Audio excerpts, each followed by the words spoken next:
So let me see, the lectures yesterday, it was quite a lot that we did. What was the most important thing that you think that we discovered yesterday? What was the most important conclusion that we came to yesterday? What would you say? Let's see. Who would like to try? Yes, Renanda. The first that's the war against Jerusalem. The first? The first is That's right. About the war against Jerusalem. Yeah, so you think that's the most important thing? I don't know, but it's pretty important. Okay, and you agree with that? You happy with that?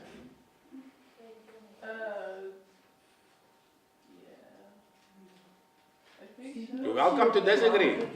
You're always welcome to disagree. I like it if people disagree and have other ideas and opinions, and you're most welcome to have them. Okay, I'm not saying this is the only right way to read the book, but I do think there's a remarkable similarity between the prophetic discourse and the book of Revelation. And once one sees that, it's difficult to read Revelation in a different way. I think so. What do you think, Jacobine? At this moment I agree. At this moment you agree. That seems good. What was the most important thing for you yesterday? What came out? What would you think is the most important aspect of Revelation thus far? Yeah, that all the seals are connected with each other, and it gives me a very good overview, like the seals and then the Trumpets? trumpets, and then they fit in. Okay. Yeah, it gives me a very good overview. So the overall structure Yeah, and what it means. and what it means. Yeah. Okay. Anybody else? Comments on yesterday? For me, it's not the same like that English man. When I read it, I can totally agree with it, but I have to study myself if it's really in that way. Okay. When you read books, it feels to me like he said. When you read it, that's true. And you read the next view, that's also true. Okay. Because you have to find it out. You work it out for yourself, that's correct. Yeah, that takes time. Okay. So what's your comment on yesterday? Future will prove it. Food for thought. Yeah. Okay. Good, so now yesterday we gave the overall structure, and in my view, the book of Revelation should not be read in isolation. It's not only part of the scriptures, but it builds on the scriptures. And once we understand that we shouldn't isolate it, shouldn't read it apart from the rest of the text of the Bible, that we should include the prophetic discourse, we should incorporate or read the prophecies of Joel, of Ezekiel, etc. And in the context of, or Revelation in the context of those prophecies, then suddenly Revelation becomes a book that's actually bringing all the Old Testament prophecies, even New Testament prophecies, together in a single unit. So now, after yesterday's discussion, in which we saw that at first the book gives an overview of the most important events in the same manner that the prophetic discourse do. And after that, it starts with a detailed discussion of things that will happen in future. And one of the most important things that will happen is that Jerusalem will be conquered. There will be an abomination of desolation, as Jesus said. When you see that, then you know that the end is near. And that event, we've discussed it in the framework of Daniel. We find that occurs in the middle of the final 7 years that's been prophesied by Daniel in chapter 9, verse 27. And that's why the last half of the 7 years, that's 3.5 years, is accentuated so often throughout the book of Revelation. As 42 months, 1,260 days, a time, times and half a time. All of this terminology that just refers to 3.5 years. That's why the 3.5 years are accentuated to such an extent. It's because after the abomination of desolation, in accordance with Daniel 9, verse 27, there will only be 1/2 a week left. 3.5 years will be left. And that's that period that Revelation focuses on. The last 3.5 years. Exactly. Okay, are you happy? Yes, Renana. When I read yesterday Revelation, I was wondering how many periods of 3.5 years will there be, or just one? Just one. I believe that all those references are to the same period. We're not talking about different periods. We're talking about exactly the same period. Now today, I'm going to discuss the main role players in Revelation. during that period, that 3.5 years. What will happen? And according to Revelation, there are 4 role players, important ones, which we'll discuss this morning. The first is the woman in the desert, and that is Romans chapter 12. In Revelation chapter 12. Revelation chapter 12. In Revelation chapter 12, a woman is depicted. She is clothed with the sun. The moon is under her feet, and she has a crown of 12 stars on her head. She is pregnant and ready to give birth. Pregnant and ready to give birth. And the great red dragon, that is Satan, who has 7 heads and 10 horns, who has cast the 1/3 part of the stars of heaven, that's the angels, on earth, he stood ready to devour the newborn son. Okay, you've read it, chapter 12. But then the man-child who was caught up unto God's throne, and the woman fled to the desert, where she is provided with shelter and food for 1,260 days. That's for 3.5 years. So she went into the desert, and there she found shelter. The layout of this chapter, verse 1 to 5, provides the background. It helps us to understand what we're talking about. Who is referred to? Who is this woman? Yeah, so there are different views as to which this woman is, who this woman is. And if you want to understand this passage, it's important in the same way that we did with the whole book of Revelation. At first we should understand the background, and then we should understand what aspect and what part refers to prophecy. So the prophecy is only from verse 6. From verse 6 tells us what will happen in the end to her in the end of days. Okay, so who is the woman? Let's first look at verse 1 to 5. So we'll discuss the background. Who is this woman? We must determine this most important aspect. The first view, there are 3 views that I will discuss. The first view is that the woman is Israel.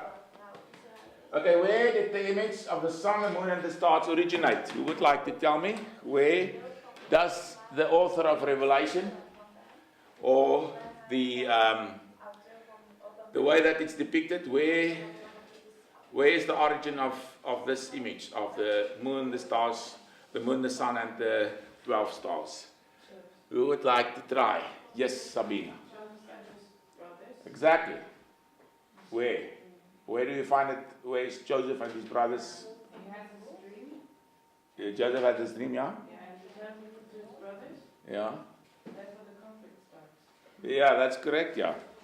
So he had this dream of his mother, his father, and his brothers, and they were depicted in the dream as the sun, the moon, and the 11 stars, and he's the 12th one, obviously. But who was her son? I can't remember. So, the moon. the sun was the father, and the moon, the mother, his mother. Okay. But you can go and read it. So we see it in Joseph's dream. Then it refers to Jacob, that's Israel, his wife, and 12 sons. These were the forefathers of the people of Israel. So when we find this in the framework of the image, we've just seen that. In the image, she's clothed with the sun, the moon is under her feet, and she has a crown of 12 stars. The fact that this is the way that she is depicted tells us that we should go in Scripture and find where that originated. Yes? Then the sun is the image of the Father and the moon of the Mother. Has it also to do with the changing of the Roman Catholic Church, and they changed this vision? At this stage, I'm not yet at the Roman Catholic view. We'll come to that. But what I'm at first just saying is, we have this description in the St. John's Apocalypse, and we have, see this woman, she's clothed with the sun, the moon is under her feet, crowned to us 12 stars. Where does this image originate? This is the first question for anything in Revelation. We should ask, where does this particular image originate? And we found it's just one place, and that's in Joseph's dream. And when we take that serious, then clearly these refer to the forefathers of the people of Israel. If it's the forefathers of the people of Israel, then the woman is Israel. Is you okay? Okay, so that's the first view. The second view is that it is the church. In this view, the church has replaced Israel. So in this view, the church has come in the place of Israel. Replacement theory. So they believe in today's world, there's no place for Israel anymore. The church has replaced Israel in God's plan, and all the prophecies of Israel, they're not applicable to the people of Israel as a nation. They're applying now to the church. But in 1948, when Israel was restored in their country, that actually overturned this apple cart, and most eschatologists and even theologians today would say that there's still a plan that God has with Israel. But in this view, according to this view, the church replaced Israel. There's no future role for Israel. And this, but I'm just saying this is in conflict with the New Testament passages like Romans 11, verse 28, 29, which clearly state that God still has a plan for Israel. So it's beyond the scope of this lecture to discuss this view in detail, but I can just say this: the church has, in fact, replaced Israel as the instrument that God uses in this dispensation. But the prophecies regarding the people of Israel has not gone over to the church.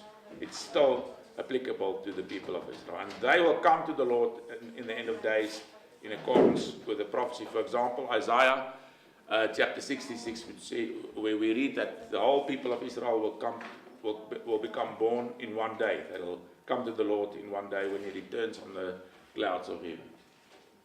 So this is in conflict with New Testament passages. And the last view is that the woman is Mary. It's the Roman Catholic view.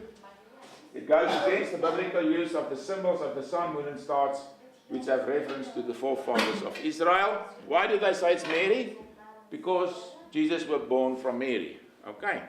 But in this case, we shouldn't take the woman as Mary, because these symbols clearly show that's the forefathers of Israel that's involved. And then also, the passage should be viewed in eschatological light, which means it's not merely an historical moment when Mary gave birth to Jesus, but this woman in the future, in eschatological light. There's still something that will happen with her during this last period of 3.5 years. And how will we explain it if it's Mary?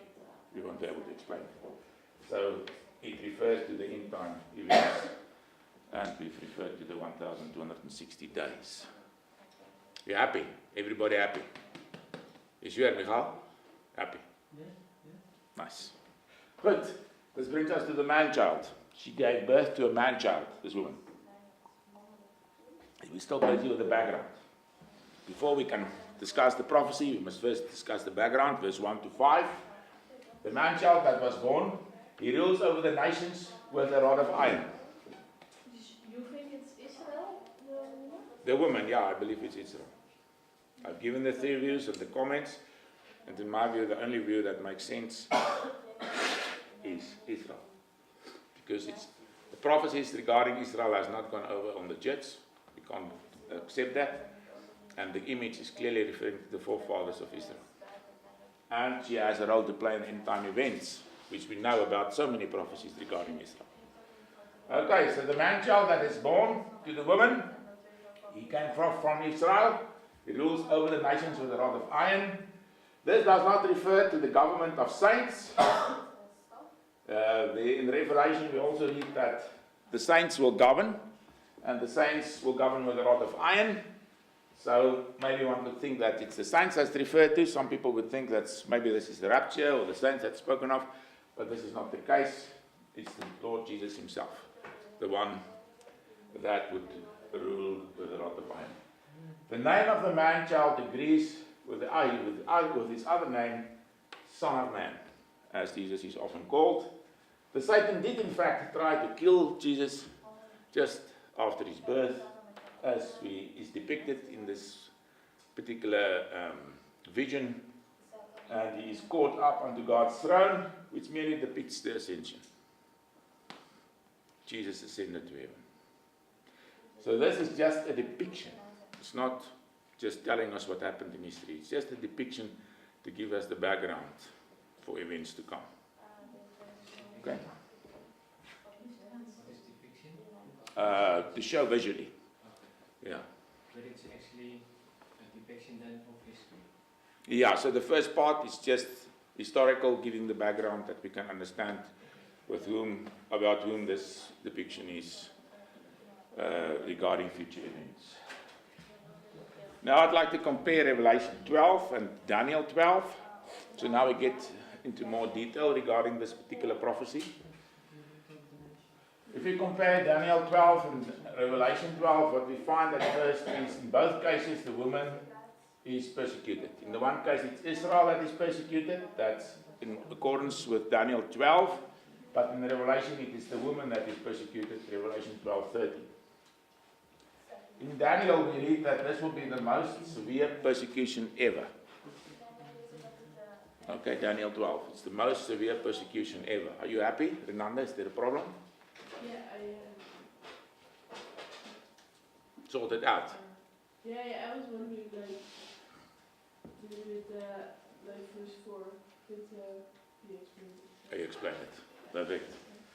Okay, so we're now just comparing these two passages. So Daniel chapter 12 was about Israel, certain things that would happen to Israel in end time context.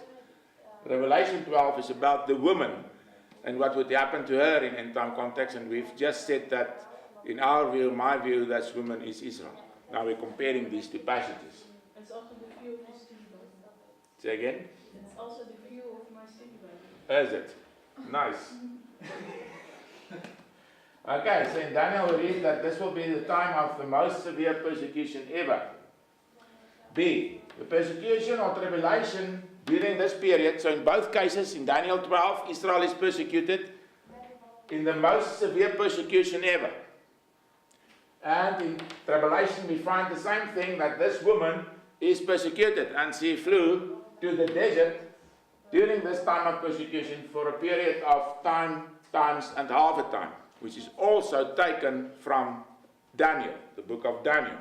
So the use of this expression, times and half a time, tells us that the author, or the one who depicted it, which is God, wants us to remember the book of Daniel, where this is first mentioned. It is also said to be 1,260 days in the same passage. So in this passage it's quite clear that the period of times and half a time, which is a year, 2 years and a half, a year is 3.5 years, is the same as 1,260 days, and we have already discussed that. So the first thing is the woman, or Israel. We've said that the woman is Israel. In both cases she is persecuted in a very severe persecution.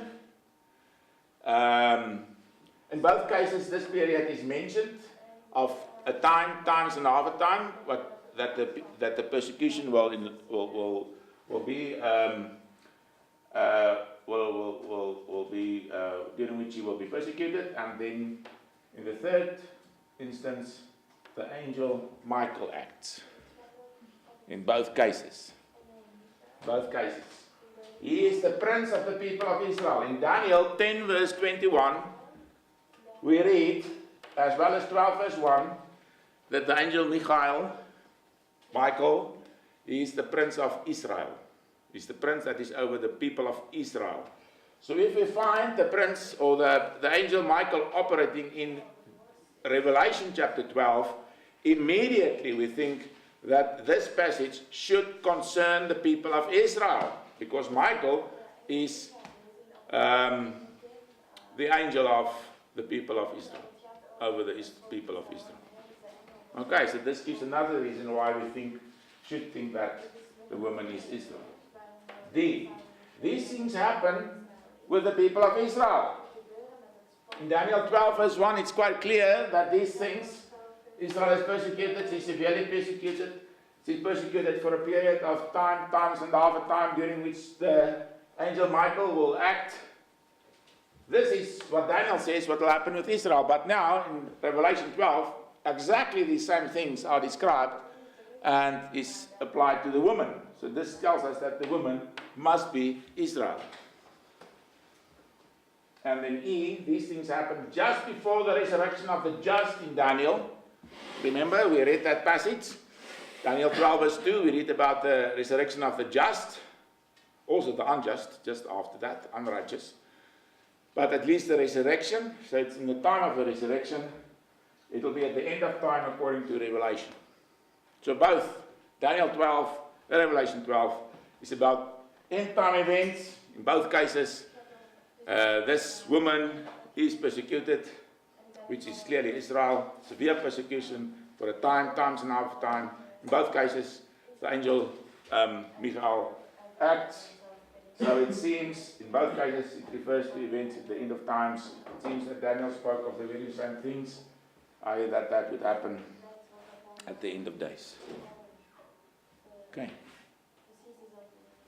So what we find in Daniel 12, in Revelation 12, is just a reworking of the prophecies of Daniel 12.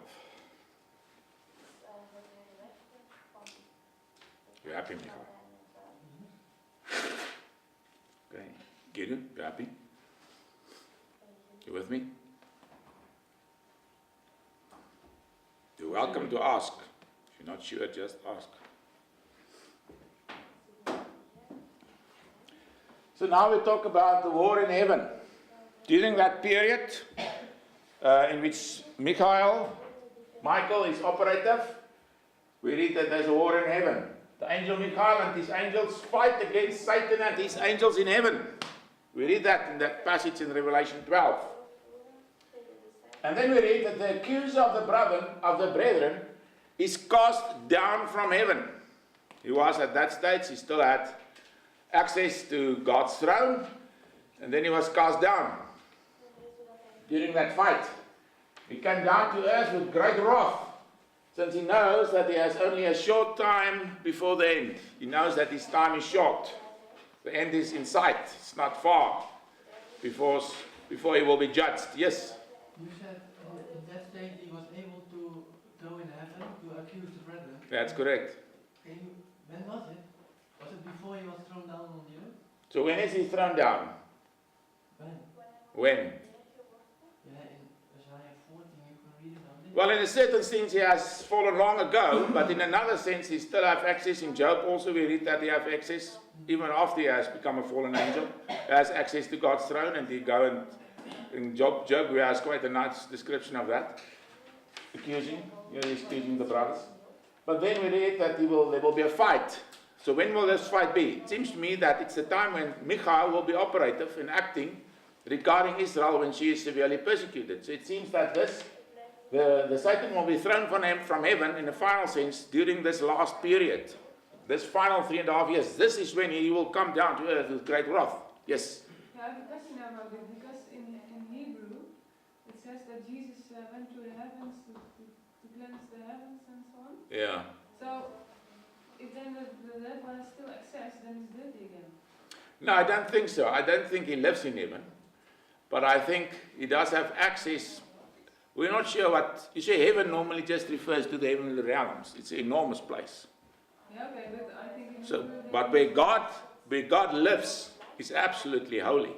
He won't enter there. But we're not sure, because it's now a long discussion, but what we find in the Old Testament is often reference to the council of the gods. There's a certain place in heaven where all the gods, all the angels come together. Maybe not all, but the higher hierarchy of angels come together and have discussion. Have you known that? No, I can believe it. We read, for example, that the prophet Micha, is that in English? Micah, is that right? Yeah. That he tells that he had this heavenly vision. And God said, who will convince Ahab to go to war and die? And then we read there was a discussion. Some said this, some said that in heaven. And then a certain spirit came and said, I will become a false spirit in the mouth of the prophets. You remember that? So there we have this discussion. And there's many places in the Old Testament where there's reference to the council of the gods. The mountain of God, and maybe we'll discuss that tomorrow morning. What I didn't mention to you guys is tomorrow morning we'll have another discussion. early in the morning at 8:30 in the chapel. And we'll discuss the ancient worldview, because in Revelation we find that, and you'll understand certain aspects of Revelation only when you understand that. And we'll discuss some other things than what we have discussed the other day. We'll go in slightly more detail. Okay, so tomorrow I've talked to Jacob Jan, and he said it's okay for the first lecture in the chapel. So it won't be a lecture like this. We'll just sit there, and there's a reason why I would like you to go to the chapel. So from where is the devil fallen then? From heaven. Yeah, but what heaven? Heaven is... No, it doesn't say. Do you want me to guess? Yeah, it's okay. I've never been to heaven. No? Like you have 7 Yeah, you have. That's quite interesting. Yeah, so where... The Bible doesn't say. Okay. These are mysteries.